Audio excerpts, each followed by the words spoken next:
Kalapatis,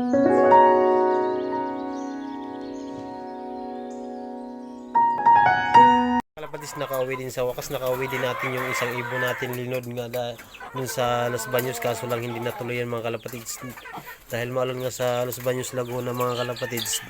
Dyan nila pinakawalan sa Mindanao Avenue sa Maynila yung mga kalapatids. So salamat din siya na nakauwi din siya.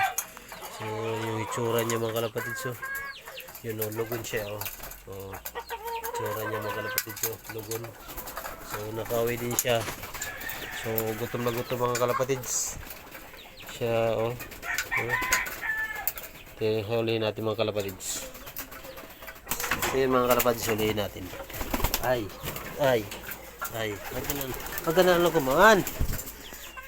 So yun mga kalapatids, so yung mukha niya is lugon nga.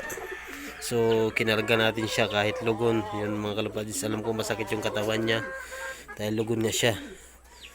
So salamat din na nakauwi siya mga kalapatids. Yan na. Salamat din siya na nakauwi. Masyado siyang lugon mga kalapatids. Si Secret Weapon mga kalapatids. At saka ito si Kulit. Si Kulit. So yun mga kalapatids. So hanggang dito na lang muna tayo. Baboy.